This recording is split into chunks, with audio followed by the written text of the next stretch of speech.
Oke, eee, profesi selanjutnya dalam dunia kependidikan adalah pengawas sekolah. Pengawas sekolah adalah orang yang memberikan bantuan, pembimbingan, pengarahan terhadap guru atau tenaga kependidikan lainnya untuk meningkatkan pembelajaran yang ada di sekolah. Jadi biasanya pengawas sekolah ini seseorang yang diberi tugas oleh negara, termasuk juga diberikan kewenangan dan hak secara penuh oleh pejabat biasanya. Jadi, eee, diberi jadi ini tugasnya dari negara gitu ya, tidak sembarangan orang bisa menjadi pengawas. Kemudian tugasnya adalah melaksanakan penilaian dan pembinaan dari segi teknis pendidikan dan administrasi pada satuan dasar dan menengah. Pengawas punya tugas pokok diantaranya, pertama membantu guru untuk lebih memahami dan menghayati tujuan-tujuan pendidikan, serta standar kompetensi dan kompetensi dasar, sehingga mencapai tujuan pendidikan yang berjalan baik gitu ya. Jadi pengawas sekolah ini lebih ke partnernya kepala sekolah. Kalau kepala sekolah lingkupnya adalah internal institusi, pengawas sekolah itu biasanya diutus oleh negara, dalam arti dinas pendidikan setempat gitu. Tugas yang kedua adalah membantu guru untuk lebih memahami kebutuhan-kebutuhan dan masalah yang dihadapi oleh peserta didik. Jadi ketika jadi tempat curhatnya guru gitu ya terkait masalah-masalah pembelajaran. Kalau sesuatu yang mungkin di sekolah belum selesai bisa dicurhatkan di level pengawas sehingga bisa mendapatkan bantuan dari level pejabat setempat gitu. Kemudian membantu guru dalam menerapkan kepemimpinan yang efektif dalam meningkatkan profesionalitas guru. Tugas yang keempat, pengawas punya tugas membantu guru meningkatkan kemampuan penampilannya di dalam kelas. Jadi melatih performa guru.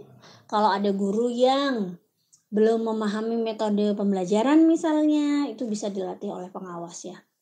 Kemudian membantu guru dalam mendesain program pembelajaran, meningkatkan kompetensi, baik kompetensi kepribadian, pedagogik, dan profesional serta sosial, serta mendorong guru untuk meningkatkan jabatan karirnya. Jadi kalau ada guru yang stuck aja karirnya di golongan tertentu, nah dari pengawas bisa menyemangati untuk meningkat. Nah, salah satu tugas utama dari pengawas adalah melakukan supervisi pendidikan. Supervisi pendidikan itu apa sih? Supervisi pendidikan tuh segala upaya dari petugas-petugas sekolah dalam memimpin guru dan petugas pendidikan lainnya untuk memperbaiki pembelajaran, mengembangkan pertumbuhan guru-guru, menyelesaikan dan merevisi tujuan pendidikan, bahan-bahan pembelajaran, metode mengajar, dan penilaian pembelajaran. Jadi supervisi itu menjadi pendampingan gitu ya, melakukan pendampingan, upaya-upaya untuk membuat proses pendidikan di sebuah sekolah atau di sebuah wilayah itu menjadi lebih baik, semakin baik dari waktu ke waktu. Tujuannya apa?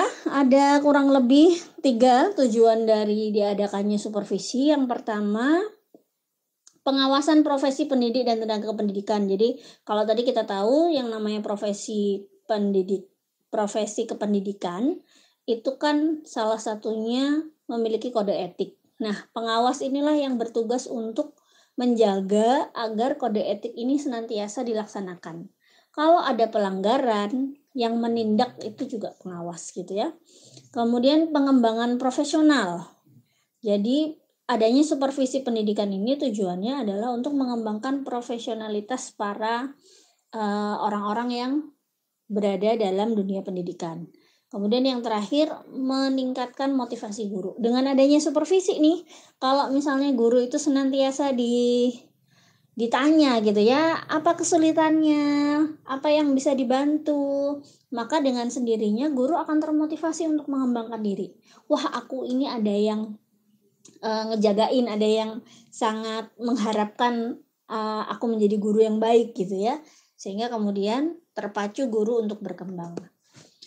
Prinsipnya dalam melakukan sebuah supervisi pendidikan itu kurang lebih ada 4. Yang pertama ilmiah. Ilmiah itu artinya dalam melakukan supervisi, dalam melakukan pendampingan itu hendaknya didasarkan pada kaidah-kaidah ilmiah. Jangan menindaklanjuti hal yang sifatnya katanya, rumornya, gosipnya gitu ya, tapi harus betul-betul diselidiki secara mendalam. Kalau misalnya ada laporan, ada pengaduan, guru melanggar kode etik gitu, maka tidak serta-merta aduan itu langsung ditindaklanjuti sebagai sebuah hukuman, tapi diselidiki dulu secara ilmiah. Apakah benar, siapa saksinya, buktinya apa gitu ya.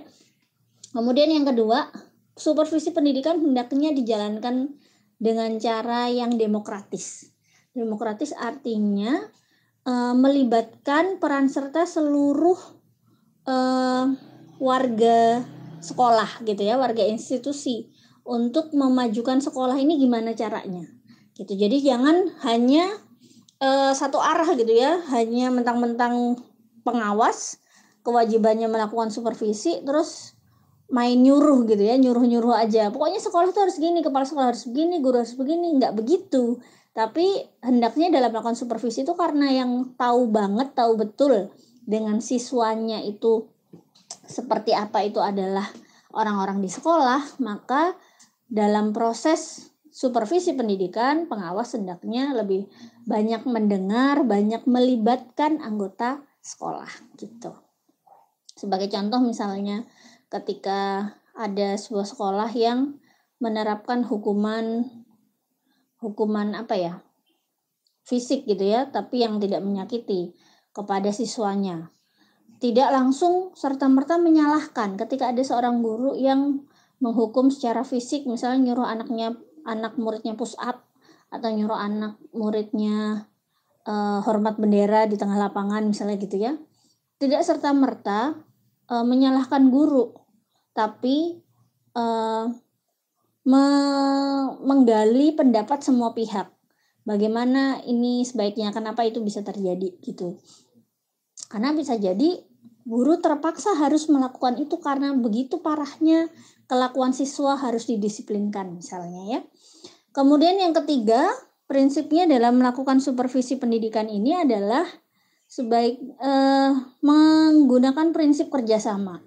Supervisi penyelenggaraan pendidikan ini tentu tidak bisa dilakukan sendirian. Tidak, sekolah ini bukan milik kepala sekolah semata, bukan milik guru saja atau milik siswa saja, atau bahkan bukan milik pengawas gitu ya. Maka untuk mencapai kemajuan pendidikan,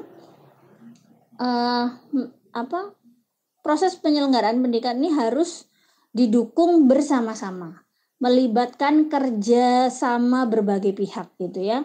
Maka dalam mensupervisi juga hendaknya semangatnya adalah semangat kerjasama. Apa yang bisa saya bantu untuk mendukung sekolah dan apa yang bisa dilakukan sekolah untuk kemudian bisa semakin maju lewat dukungan saya tadi gitu, kurang lebihnya. Kemudian yang terakhir adalah prinsip konstruktif dan kreatif. Hendaknya dalam melakukan supervisi atau melakukan pendampingan dalam pendidikan, pendampingan terhadap lembaga pendidikan, hendaknya pengawas ini senantiasa berpikir konstruktif. Konstruktif ini artinya ngajak maju gitu ya. Ngajak maju, fokus pada solusi, fokus pada bagaimana mengembangkan sekolah agar bertambah baik gitu ya. Kemudian kreatif juga. Jadi tidak hanya menuntut, tapi juga bagaimana caranya kita menyelesaikan persoalan, menjawab permasalahan yang ada di sekolah dengan cara-cara yang efektif, kreatif, tidak banyak mengorbankan, tidak banyak menuntut pengorbanan gitu, dan melibatkan berbagai cara gitu ya, mencoba berbagai cara. Oke, itu tadi adalah pengawas. Profesi yang selanjutnya adalah penilik. Kita agak cepat di sini. Penilik itu bahasa gampangnya adalah asesor gitu ya. Penilik ini biasanya khusus untuk program pendidikan dasar PAUD dan non-formal, informal, non-formal dan informal. Jadi yang sifatnya bukan pendidikan formal gitu ya. Pengawas untuk lembaga pendidikan non-formal.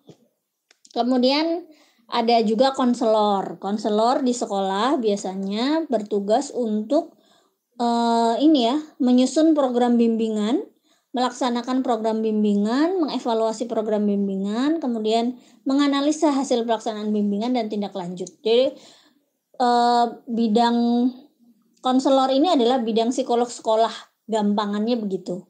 Psikolog yang atau orang yang memiliki kemampuan konseling di mana bertugas untuk melakukan bimbingan secara personal kepada peserta didik yang mengalami permasalahan atau membutuhkan bantuan.